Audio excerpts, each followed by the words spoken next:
Katie's Fine Meats is a local, family-owned butcher shop. They reopened their store in the heart of Alabaster this past June. My dad and I own it together.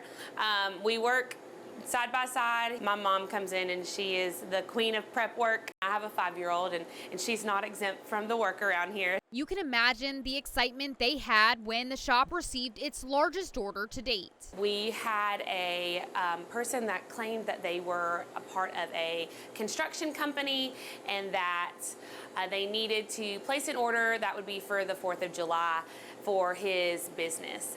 He gave us his credit card, it processed.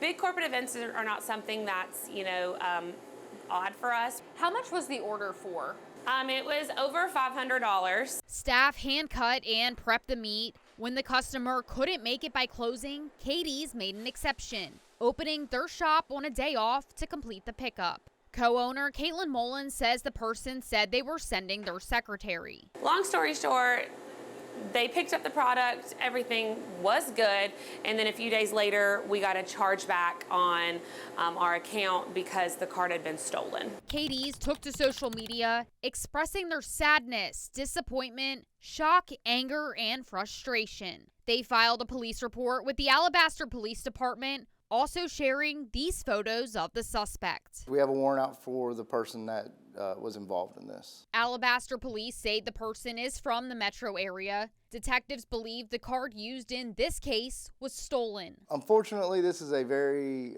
common crime with fraudulent use of credit cards. The Better Business Bureau says chargeback fraud is a growing problem for small businesses. How often do you see something like this happen? Fairly often we see businesses who have completed a task for another business or a customer as they see it, and then they either don't get paid or they get paid using a credit card, and then the credit card is denied or is turned back on them as a chargeback. BBB President Carl Bates says if this happens to your business, report it immediately. If they feel like they've been beaten out of it, they delivered the merchandise, they had an agreement in place, they fulfilled the agreement, and now they're not being paid. That's criminal, and they should be filing a police report, as well as a report with us and any other consumer agency that they can. Bates explains steps you can take in an effort to protect your business. I would say the same thing as we advise consumers. As a business, there's no difference. You should always have an agreement, a written agreement in place, and you should have that agreement signed with here's how much it's going to cost, here's all the details should be written down, and that agreement should be acknowledged or agreed to in writing by the person who's purchasing from you. That's always the way to protect yourself. Katie's Fine Meats wants people to remember those serving them from behind the counter. It affects us. It affects the food that we put on our table.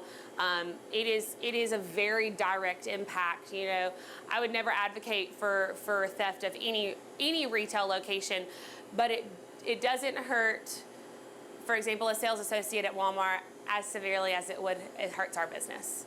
And that is the sad reality of it. In the meantime, they are moving forward, thankful for the support of loyal and new customers and committed to doing business with trust and integrity. We got stung and it hurts and it's hard and we had to make some adjustments.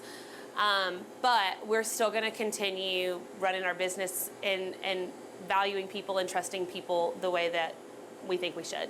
In Alabaster, Valerie Bell, ABC 3340 I-Team.